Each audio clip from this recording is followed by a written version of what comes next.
Hello, and welcome to Local Legacies, the show where we go behind the scenes with enterprising individuals who are striving for the best in their business, family, community, and themselves. I'm your host, Tim Lanza, and without further ado, here's this week's guest. All right, welcome back, everybody. Today in the studio, we've got Rob Blanchflower here, Blanchflower Construction. How are you doing today? I'm doing well. Thanks for having me, Tim. Dude, thanks for coming down. I'm really excited to talk a little bit and get to know your story a little better and share it with some other people. Awesome. So I guess start out, you're in the construction business now, but you've taken an interesting journey to get to that place. Where would you say that journey kind of started for you? Yeah, so I'd probably say when I was 16, right, I started this. A friend of mine, Phil Ween, and he was a baseball player from Clinton. Great guy. I think he's an Army Ranger now, but I should give him a call.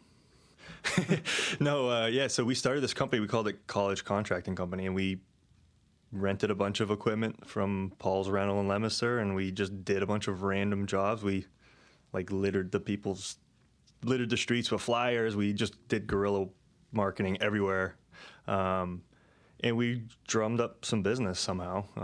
And that started when I was 16. And I did that all the way up until my sophomore year of college at UMass, when I ended up getting a scholarship for football. And my coach was like, you can't be on roofs and cutting trees down if you're on scholarship. So I actually stopped that and just focused primarily on football at that point. And then fast forward a few years, 5 or 10 years, I'm doing this now. Tons happened in between.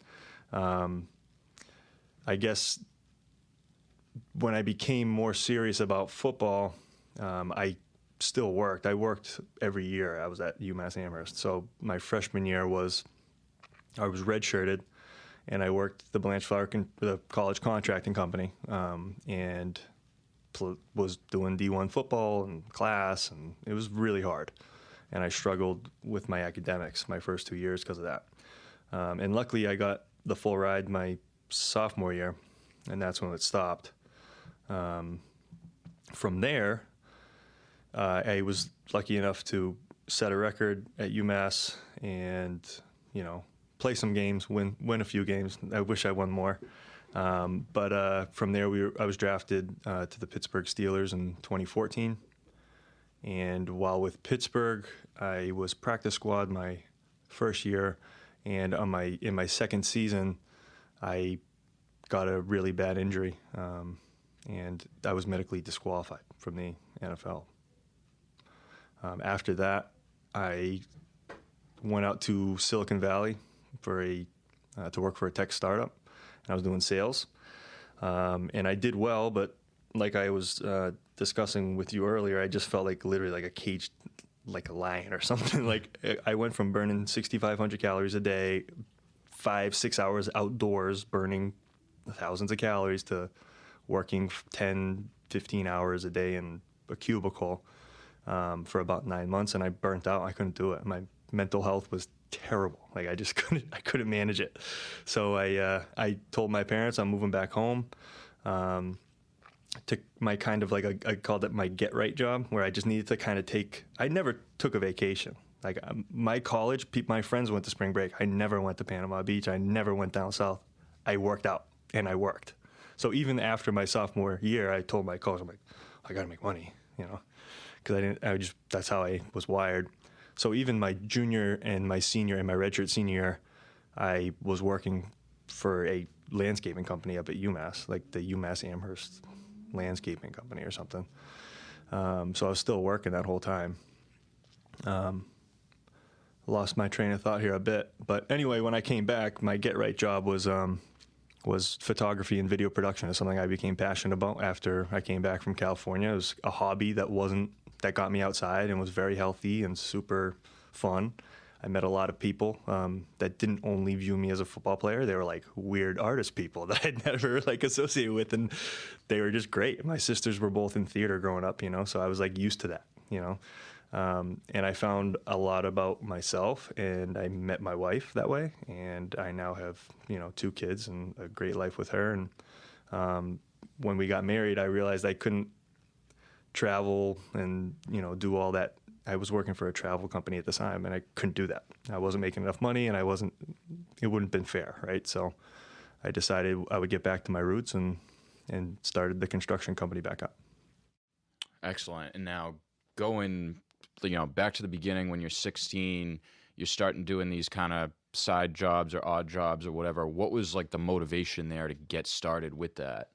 It was money. I needed money.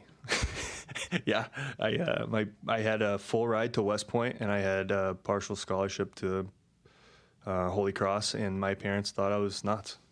They were like, "Dude, what are you doing?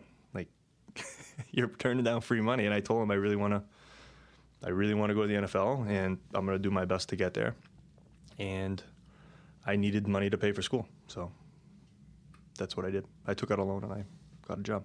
Well, in a way, it's like you're giving up the money, like the quick payday kind of in the scholarship or in them helping you get through school, looking at down the road, you're like deferring that. Like I'm going to get to where I ultimately want to be, but I'm going to give this up now and just keep working. And the harder I work, hopefully the more it'll pay off down the line. And my parents are great people. They were thinking I was crazy because I had a track record of doing stupid things. It wasn't like I was like, they're the best. But I get why they would have been a little weary of me making that decision at 17, 18 years old. But, it worked out and we're all happy. Well, I think parents always, or, not always, for the most part, want the best. They want the best for you. They don't always know what that is. Or, like ultimately you're the one who has to decide what's best for you. When my daughter and son are 18, I'll think they know what's best for them either. So fair enough. So now you're working. What was your football career like when you were young? Mm-hmm. I know you played, I'm sure, like Pop Warner into high school. What were things like then? So people, unless they played with me, didn't know this. I was terrible at football. I started when I was 12 because, I played soccer.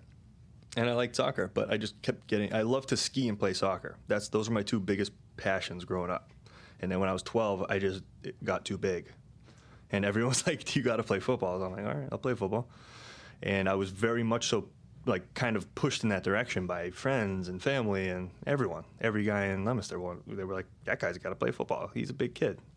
So I did. I don't know where I was going with that.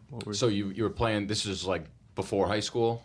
That's 12. Like 12, yeah. So you switch over, you start playing football, and you liked it, or? Oh, yeah. I was terrible, but I enjoyed the camaraderie. I hated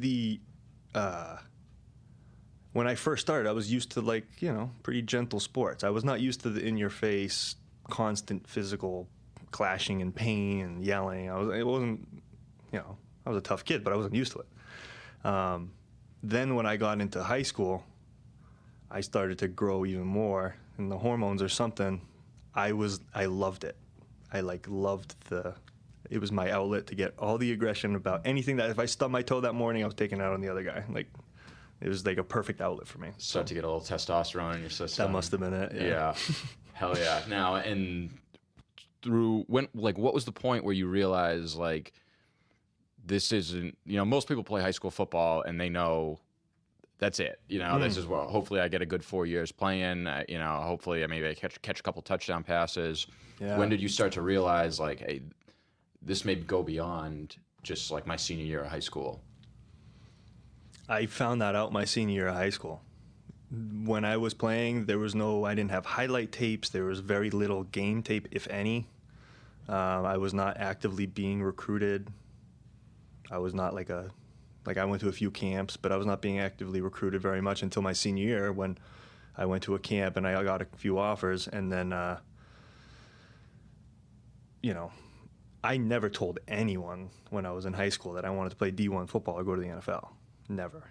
All I said was I want to work hard and go to school. And, the tagline that the school and that parents typically tell you to say, right? I just want to work hard and go to college. Right. But deep down, that's what I wanted, and that's when I told them, and they were like,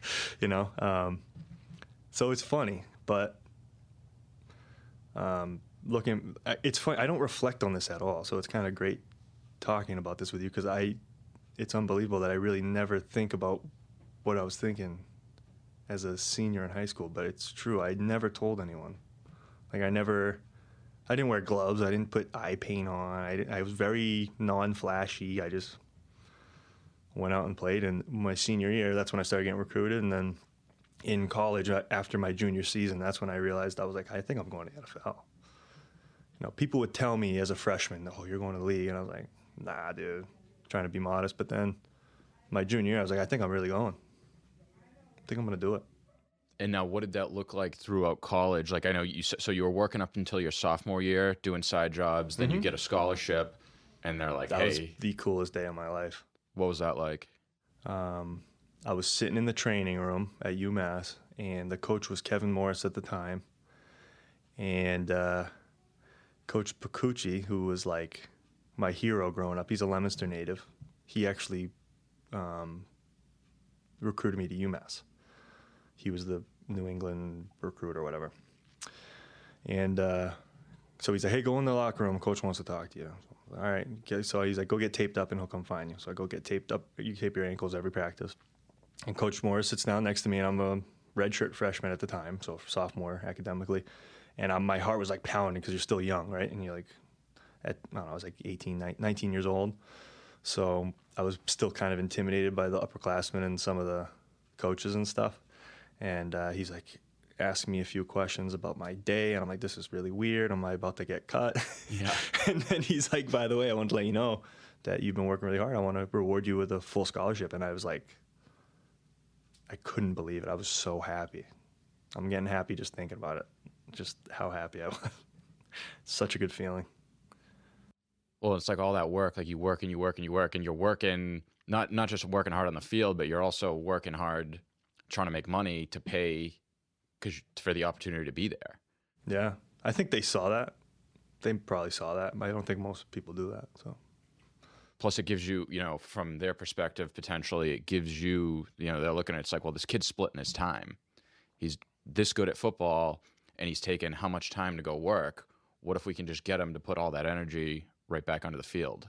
Yeah, that's a great point, too. Yeah, that's probably what. And they did mention that they didn't like that I was cutting trees down. So it's reasonable. Yeah.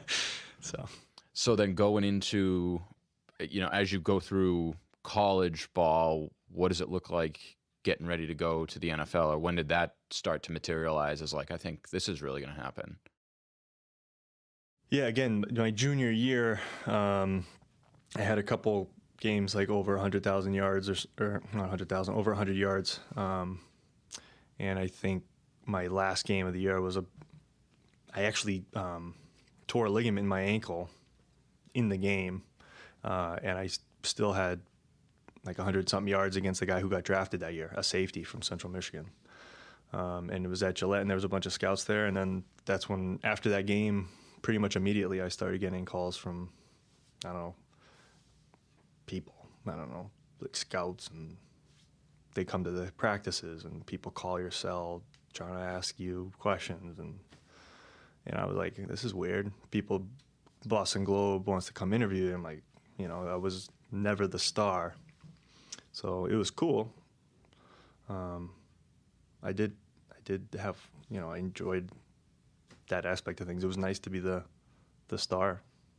It was cool. Right. And now I don't know if we've mentioned this yet or what, but your position was tight end, right? Yeah, I was a tight end. Okay. Yep. Yeah. So I'm about 6'5", and at the time, I graduated, I was like 270, 275. So I was a big boy. I'm like 240 now. So imagine another 30 pounds, 35 pounds. A muscle. I was like 35 pounds heavier and 10% body fat less. Wow. I was in a much different form. But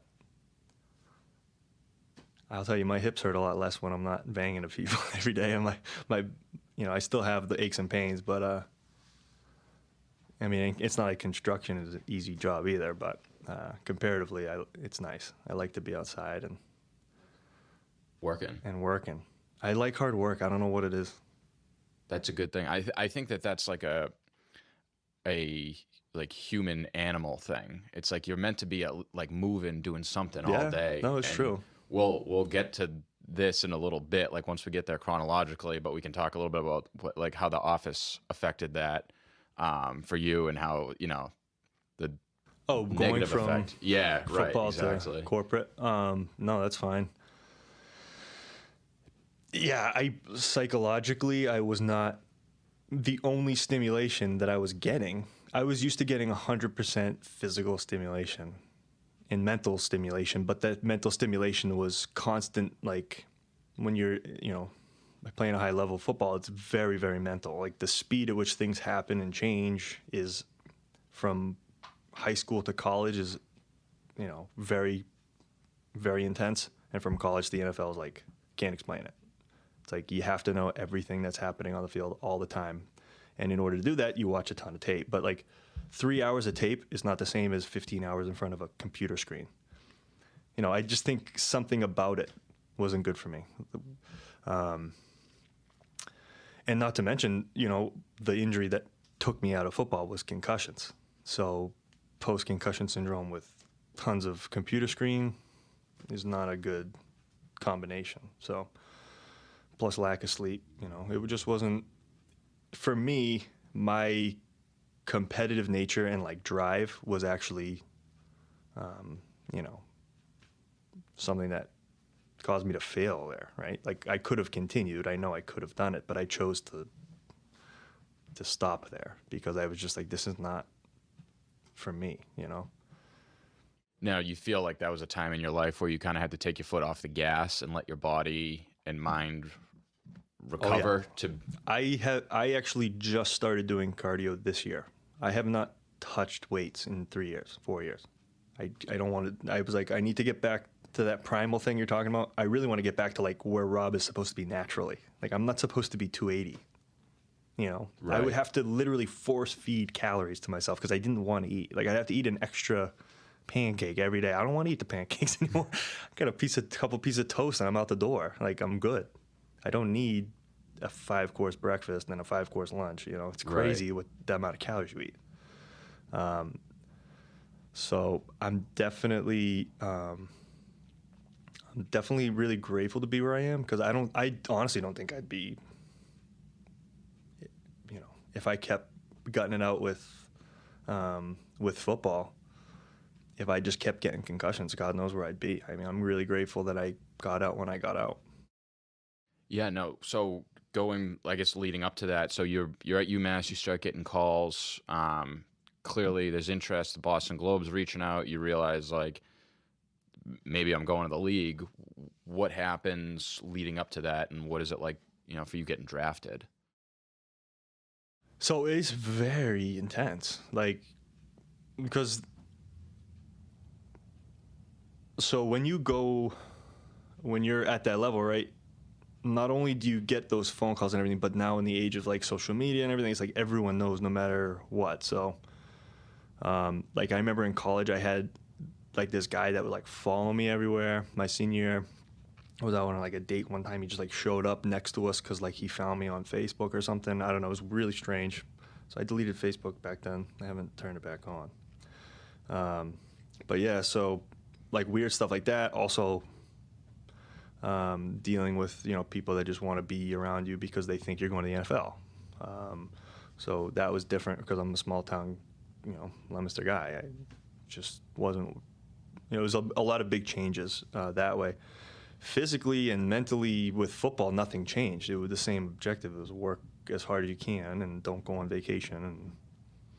And I actually tore a couple muscles in my abdomen and my groin because I guess it's all connected my senior year. So I only played in 8 games. And after my last game, I was like, I think I had one more game in the season left, and I just told my coach, I'm like, I need surgery. I can't not get surgery one more day. Like I wasn't even practicing. I was just playing in games towards the end. It was really, really bad. So I got my surgery right before the combine. And that was tough because I wanted to run at the combine really bad. But I still got invited. I still got invited to like the All-Star game in Alabama. So, I mean, I still got to go to all those things and experience them. I just couldn't play in them, right? And I couldn't run in it. So that definitely was hard for me because I hurt my draft stock. And I also had to go into camp basically a couple weeks off of a surgery. So that was a tough part of my rookie year and the transition to the NFL. Yeah. So just what was it like as far as the events and feelings when you found out you're getting drafted? Oh, man, I was pumped. I mean, we had a huge party at my house. All the neighbors were there, and I was on a plane the next day. But that night, I was, like, just so happy. Like, you know, I got a big hug from my mom and dad. They couldn't believe it. Everybody was so excited. And it just felt really good to, like, kind of, like, honor my family in a way. To be, like, kind of give... I don't know. It felt good for me that that I could kind of honor the Blanchflower name in a way. And I think it made me really happy for my parents too, who might have been a little nervous about everything. But yeah, it was great. There's something rewarding too, I think, about when you have people like your parents that obviously love you and they care about you and they're saying, hey, you should probably do this way. And you say, no, I'm going to do it my own way. And then it works. And you're like, see? Oh, that definitely felt good. I never said anything, but I might have said something since then. But well, just it's rewarding to be like, to see it all come to fruition and be like, it's all this hard work, all the you know, nights in the weight room, early morning practices, all this stuff. Like this is exactly what I was trying to do, whether you said it out loud or not. You know, you felt it, and then you made it happen. Yeah, no, I've definitely overcame a lot with injury. I mean, my senior year, I probably already had one hip operation, and I got 2 more after that. So, I mean, I would already gone through injury there, 3 coaching staffs, terrible things in my junior and senior year that were really hard for all the guys on my team, you know. So, and then you're on a plane to Pittsburgh. Literally, they call you, right? So you get a call. So I was supposed to go in like the 5th round. So after the 5th round, I was kind of like, damn, I hope I get drafted. But then my agent's calling me like every couple of minutes, like, this is about to happen, this is about to happen. Then I don't get picked, so I'm like, okay. So I started getting nervous. So I went upstairs to another room to watch the round 7 by myself, because I'm like, if I'm not picked, I'll be so sad. And like, you know, I would have my parents didn't expect me to get drafted. I wouldn't have let them down, but I was thinking all this stuff. And then I got a call from Mike Tomlin, and he was just like, hey, it's Mike Tomlin. You want to be a Pittsburgh Steeler? I'm like, hell yeah, I want to be a Pittsburgh Steeler. And then the Roonies got on, my position coach, the offensive coordinator, like everyone gets on the phone. It's like, hey, you're a Steeler now, blah, blah. It was a pretty cool experience. Like, you know, once a Steeler, always a Steeler. I will say that is true. Like, I still get, you know, a lot of love on the internet, even though I didn't play a single down. You know, I would say Steeler Nation was probably the best place I could ever gotten drafted to. They were, like, amazing out there. Like, how serious the fans are and how much they love everybody no matter what. I'm like, just like, I really loved it out there. So you had a good experience with your time there. Absolutely. I mean, people immediately assume when you say, yeah, I got drafted, oh, you get any playing time? Nah. It's like, they immediately assume, oh, you went out and you weren't that good and you left. It's like, I was pretty good. You know, I had a shot. I was running with the 2s and 3s my second year. My rookie year, did not have a shot. I'll tell you that. Coming off those surgeries, I just was not prepared.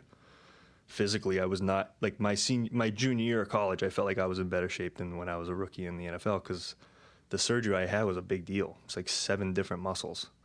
It's like all connected at the pelvis. I had a stress fracture in my pelvis my senior year. Like, it was pretty brutal. But my sophomore year, second year in the NFL, I was definitely in the best shape of my life. There's no question about it. Like, it just, I don't think I just wasn't ready. My brain, like, couldn't handle it. I just had too many concussions. Now, talk a little bit about that. Can you explain, like, how, I mean, obviously football, high impact sport, there's been a lot of talk, especially in like the last 10 years, about concussions, CTE. What did it look like for you as far as how that started to evolve, and when did you start to realize like something's changing or something's not right? With the concussions was in college for sure. I definitely remember getting my first really serious concussions in college, to the point where it concerned me. But that's when the money and the phone calls start calling. I never received money, but like the money's calling. Like there's people calling you, getting in your ear, telling you, oh, well, you know, you got to do this and this and this. And you should be, you know, doing this and this to open, you know, certain. It's a very tempting. Like I had a coach ask me, do you want to, no, I'm not saying which level of, it could have been anywhere. I'm not saying where it came from. But I had a coach one time say to me, you could live until you're 50 years old, but you play 10 years in the NFL, or you never play, you never get drafted, you stop playing college football, and that's it. You just move on, you go work a regular job. And I was like, I'll go for the NFL. Yeah. When I was like 18, but you don't know, you don't understand at that age. And then by the time you're 20, 21, it happens like that, and the only thing you know is football, and it's over. The chance that, it, you know.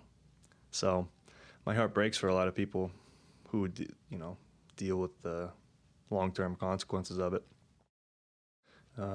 that, you know, maybe didn't get out soon enough. And what were the consequences for you, like in the short term, that started to make you, like, how'd you end up getting medically disqualified? I was, you know, was blacking out. I had a couple seizures and had really bad vision. I have perfect vision right now, and I had perfect vision before, but I was having episodes where I couldn't see and I was driving. He's like, you can't have that. My roommate actually found me in the shower. I had passed out in the shower. So, I mean, it had been gotten very serious, and they just wanted me to, you know, go to practice the next day, like concussion protocol, put some sunglasses on. And I said, no, man, I need a neurologist. Like, I woke up on the floor, so I need a neurologist. I'm not going to practice tomorrow. And that's when I went to the neurologist. I actually had talked to Heath Miller about it the night before, because he had noticed something was up with me. And he was a great guy. And a lot of people are like, oh, well, maybe he felt threatened by you. I can tell you right now, he didn't. Nobody could threaten him, because he's a Hall of Fame tight end. Doesn't matter if the best tight end came in, he's staying, and I'm going, you know. He was just like a really great guy, just like a really down-to-earth guy. I mean, like, I was there for Christmas. I was there for Thanksgiving for 2 years. Like, no matter what, I had a place to go, you know.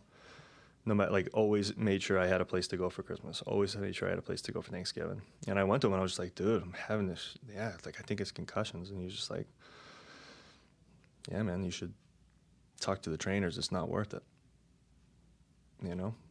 And I think a lot of the older guys know, because, you know, I mean, look at, you know, Junior Seau, and how many guys do that every year. Right.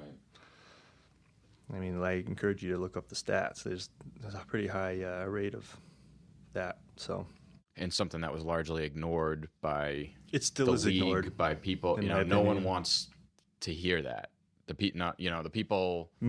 People that watch don't want to hear it, right? Exactly. Because they want to watch it. It's right. Like, you know.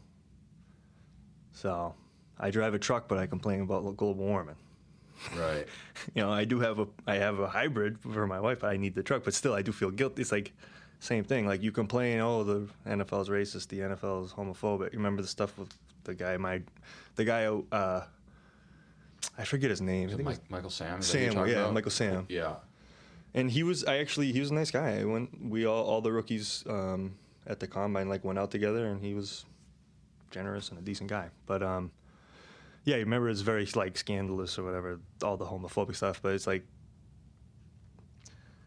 I don't know.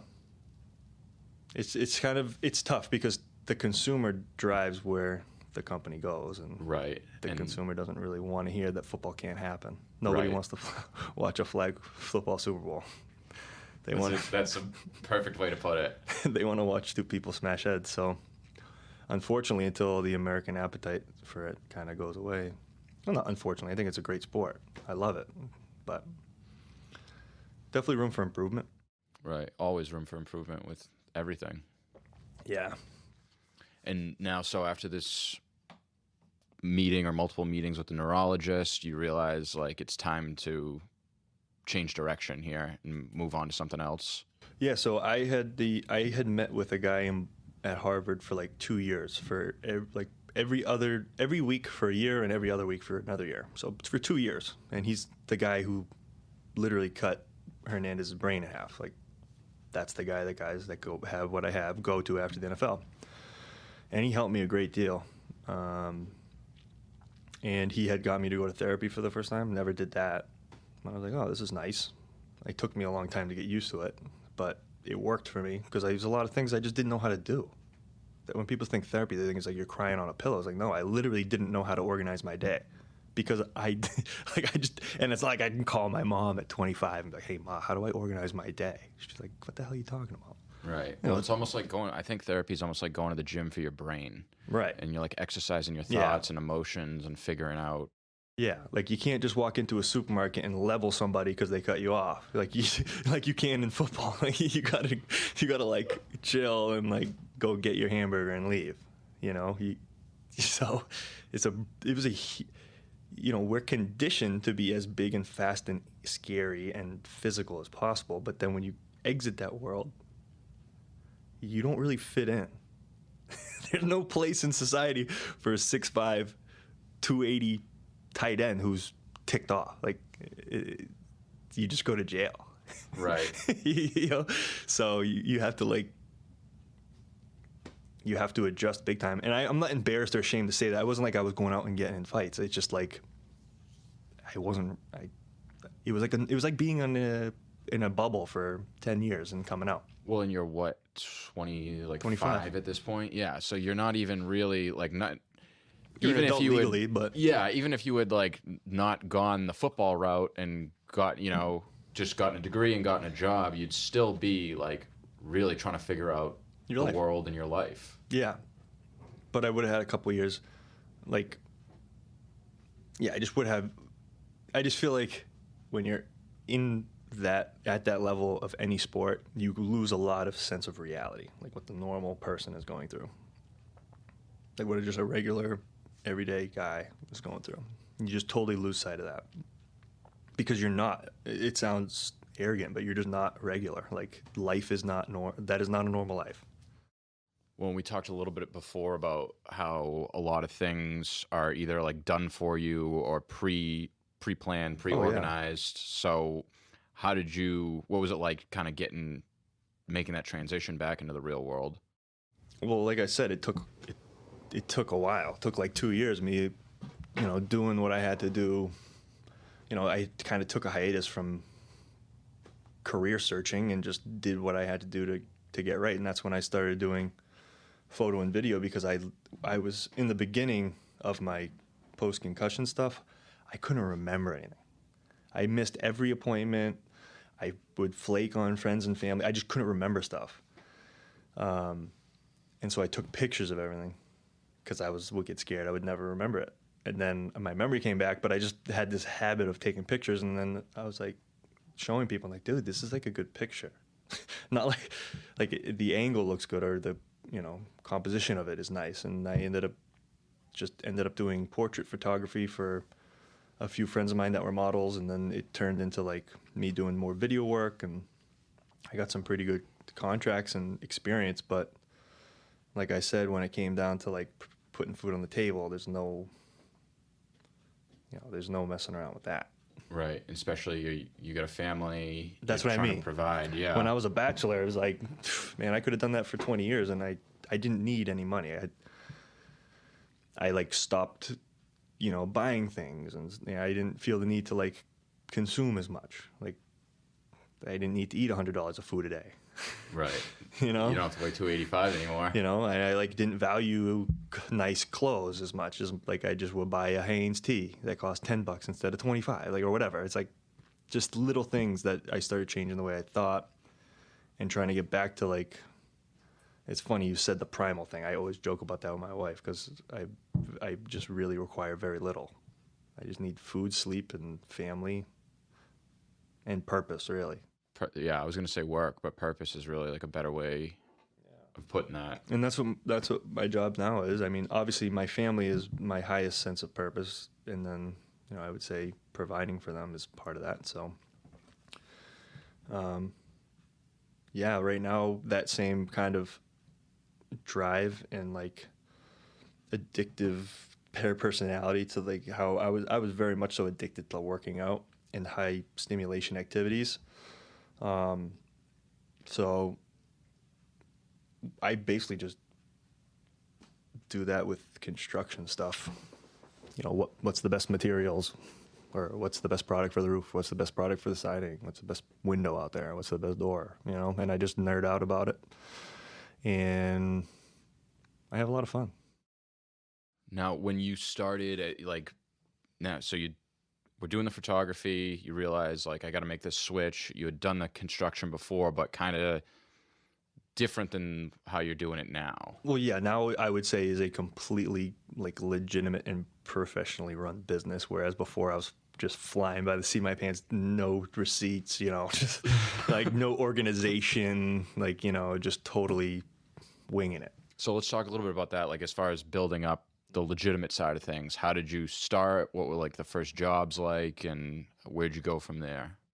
So when I said, when I was going to get back into construction, when I left California and did the photography, I was like, there's no way I'm going to be able to, you know, just start a construction company, right? Like, I can't do that. You know, I've worked for myself, and I know how general construction works, but what I was doing before wasn't a specialty general contractor. It was, I was doing, like you said, odd jobs. I would do a couple roofs a summer, and I would do some tree work and landscaping and, you know, demo, gutters, random stuff. Whereas now it's more, you know, to say, like, for instance, like you were asking what are your first jobs. I actually worked in a sales position for a large company before I started my own. I wanted to learn the sales side of things because I trusted I could execute it. I just didn't know if I could fill the sales funnel. So I went out and I worked for a really good company for 2 years doing a sales role. It was like an estimator, but I learned a ton. And after those 2 years, I just went to my boss and told him, like, you know, that's it. I'm going to go do my own thing. And he was nothing but supportive. He knew it was coming, and he was just happy for me. And that was that.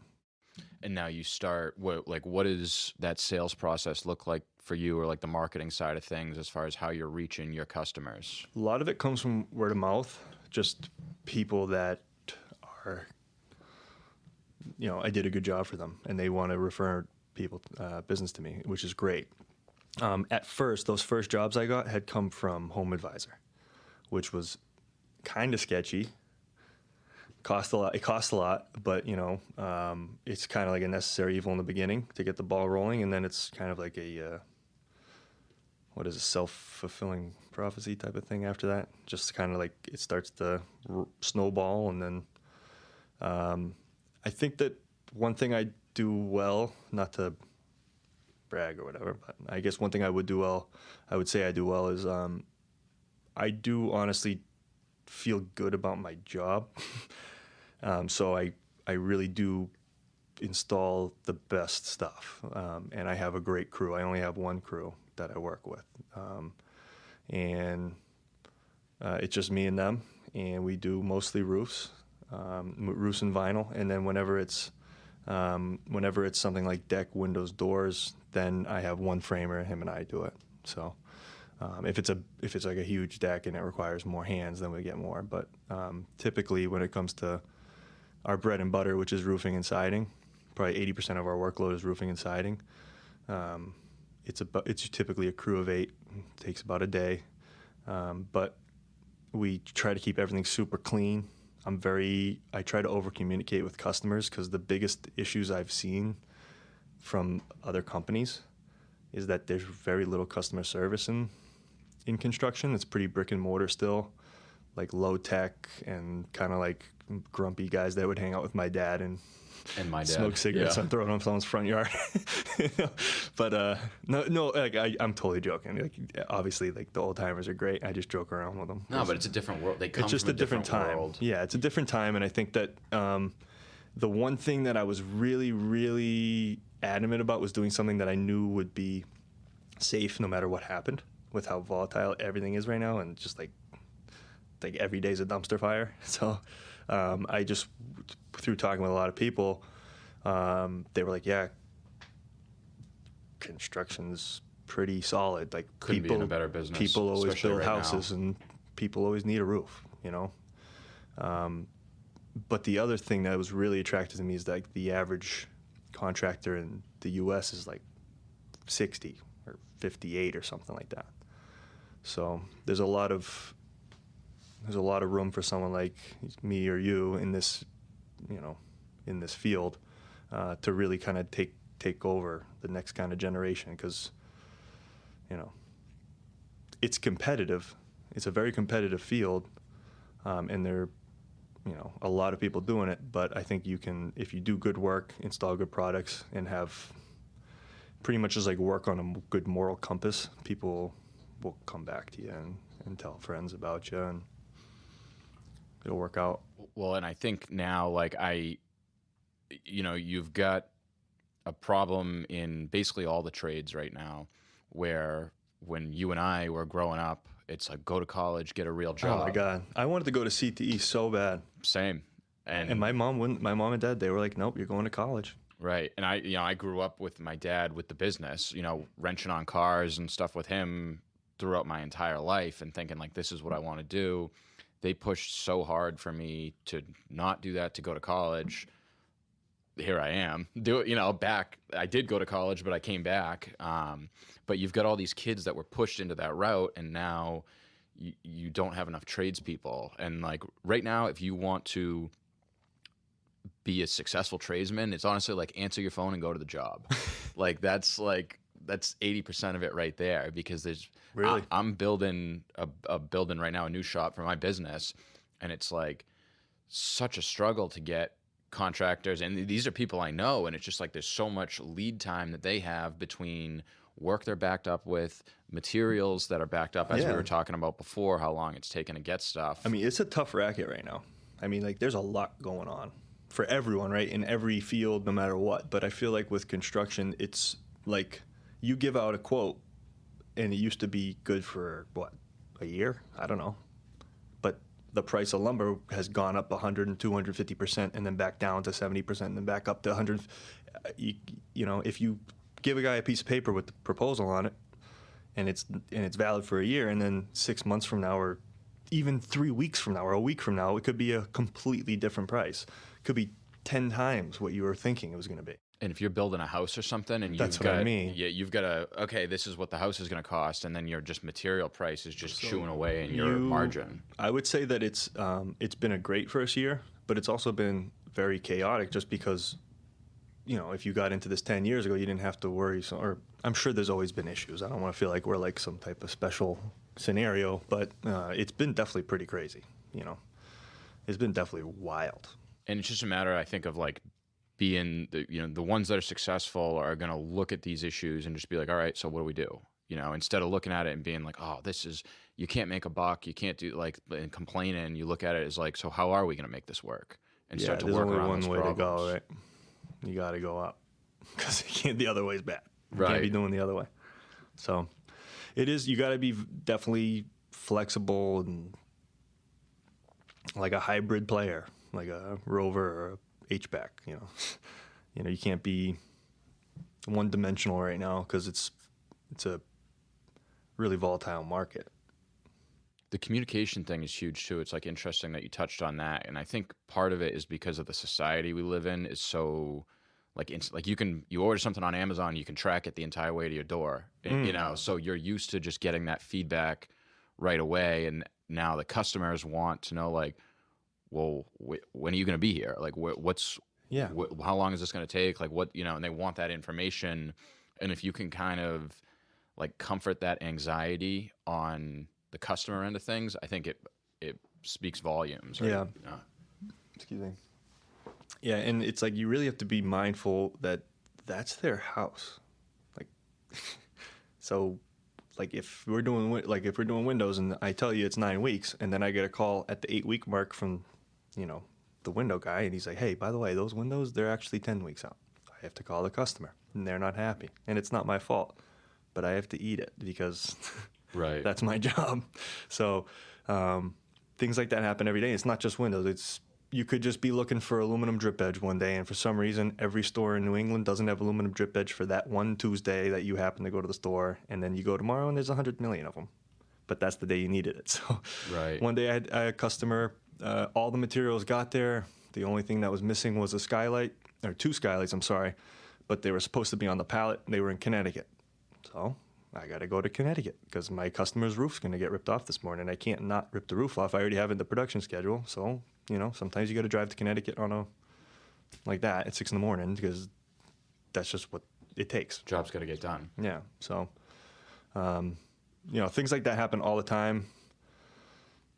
Lucky enough, I like, the high, I like the high stimulation, like the high pressure game. Like I'm into it, Now, as far as like the structure of the business goes, obviously, you're working, and are you also like, what other roles do you play, like as far as sales and stuff like that? Are you still like utilizing that skill set that you learned?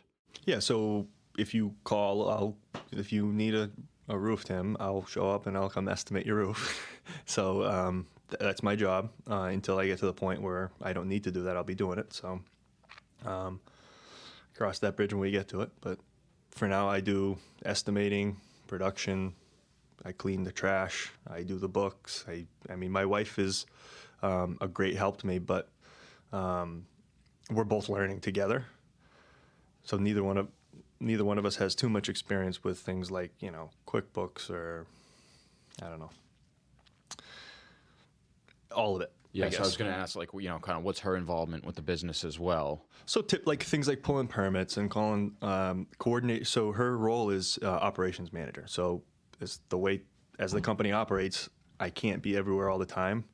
And she's great with, coordinating, dumpster pickup and drop off. Same with, we have a dumpster and porta potty at every job. We want to make sure everything's clean on the job site, so we have to always call those in and out, invoicing, follow up with customers, asking for things like reviews and whatnot. So there's a kind of a endless stream of busy work for the both of us. But I would just say we have a 3-year-old, so she spends a lot of time being a mother, which is like her number one job, and she's number one draft pick mom. So that's great to hear. Yeah. She's great. And, as we talked about earlier, too, it's like your company, regardless of size, you look compared to like a big company where there's all these different jobs, like your smaller company, or even if it's just like a one-man operation, all those jobs are still there. You're just doing all of them. So it's like you've got to wear these multiple hats and be able to, maybe you're doing invoicing at night and taking care of that, but then you're running to Connecticut at 6 a.m. grabbing a skylight. Yeah, no, you got to wear a lot of hats, and you can't have an ego because, guys with egos don't pick up trash off the floor on someone's front yard. If they see something blowing, I go pick it up. So you got to clean, you got to be the CEO, and you got to be the secretary, and you have to do everything. And it's exhausting some days, but, a couple weeks ago, it was terrible weather, and things were slow, and I just kind of there wasn't too much to do. Like I was still working, but it was there are slow days, but for the most part it's pretty high energy, high test stuff. Well, it's nice to have those days because it's going to be pretty soon July. It's going to be like 98 degrees and you're on a roof, and you're going to be thinking back to that day where you just had you only worked like 4 hours. Right, exactly. Feels pretty good. No, everyone in construction, as deserves time in the winter to recoup because it's tough physically and mentally, and you burn out. But different from a Silicon Valley burnout. It's the type of burnout that I like. In the winter, like I found, my business follows a similar seasonality, but the winter's like the time where you can plan for the year, make adjustments to the business itself, not just like adjustments. So I got to go here today, I got to go there today. It's like, how are we going to change this system and permanently or like temporarily until it changes again, do it this way to make our lives easier? Because those are the types of things you don't have time to stop and think about. I know. Yeah, like this winter has been very tempting to buy a dumpster instead of rent them. But year one, you got to be frugal. So my consigliere has instructed me to wait. But you think about a lot about the things that you want to do, right? Like what zip code you want to work in, or like maybe you look at last year's record and say I did really great in these 10 towns and terrible in these 3. So I'm not going to those 3. I'm only gonna, like right now, those are some of the things that I think about. Another thing is like which products you're gonna offer, right? So are we gonna do roofing, siding, windows, doors, decks forever? Or is that something that worked in year 1 and might not work in year 2 or 3? So those are things we think about. Catherine and I talk about them every day. But I guess time will tell. I know for certain decks, siding, and roofing are all things I really like to do. Those are all very fun for me. I like those. So those are the ones I'm definitely going to, no matter what, those are going to be around. Now, do you have a vision for like size of the business or anything else as far as like where it's going in the future, what you'd like to grow it into? It's something I think about. But really part of my,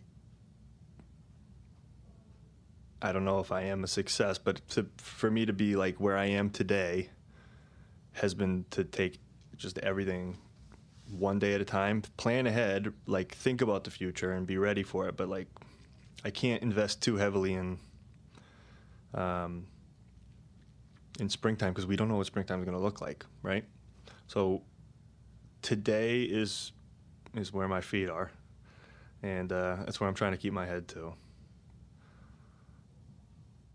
I find as you grow the business, or like at least as I've grown, my dad and I's business, and he was following a trajectory where, he's 68, he did it for 50 years, and he was tapering down and ending until I came and got involved. So I'm trying to go back up in the other direction, and you can't, it's very difficult to visualize or imagine like the real issues or situations that you're going to be in until you're in them. Because when you go from like here, your revenue is like X, and then the next year it's double that, it's hard to see that like, oh, here's a problem that I'm going to have down the line. No, yeah, exactly. And with how crazy everything's been with like pricing and, inflation and labor shortages and everything you can think of, super grateful to be in the position I'm in and have the people that, work for me, and the customers that I have. And, I'm actively, still actively looking for customers and advertising and, going to appointments and making sales and things, trying to load up the queue for the spring. But, yeah, I'm definitely thinking about that dumpster, man. That's something I used to fantasize about totally different things. Now it's like vans and ladder racks and dump trucks. Hey, life changes. Yeah. Trippy. Now with, you've had a very unique journey, obviously, with the different things that you've had, that you've done in your life, that you've achieved, and different things that have happened to you, like outside of your control. What would you say to someone who's like maybe in a position where they're down, or like, similar to where you were when you were leaving the NFL, not by choice, you worked so hard to like achieve this dream, and then through, really through no fault of your own, it gets taken away from you. What would you say to someone who's in that type of position? I would just say that it sucks, and I'm sorry, but I'm grateful that my rock bottom was where it was. I know people that have been had been through some really, really, really hard moments, and you should never compare, because really struggle is relative, like to that person. But I would just say that I've definitely fallen flat on my face bunch of times, and you just got to get back up, and you got to get up and keep going. But it's like being at peace with just, this is where I'm supposed to be. Like, there's no other place that I should be than right here. And I believe that anyone that goes through life that way will find like happiness and be able to get back to, I'm well beyond where I was as far as like my happiness meter. Like, I was at I thought I was at 100% capacity, but I'm well beyond that now. The gifts that I've been granted since then have been 100 times more valuable to me, but they're nowhere near as sexy as getting drafted. But having a family and, coming out the other side is a very rewarding thing. And if I can do it, anyone can do it. I think that's a perfect place to leave it, man. Thank you so much. I appreciate you coming down, taking the time to talk to me, sharing a little bit of your story. Thanks for having me. Glad to do it. Maybe we can do it again sometime. Sounds good. Thank you. Thank you for tuning in with us. We do this to share the stories of some of the incredible individuals in your community. All we ask in return is, if you found value from this episode, please share it with someone else who may also gain value from the show. Please feel free to rate or review the show. Your feedback helps us give you more of what you want. Until next time, I'm Tim Lanza, and this was another Local Legacy.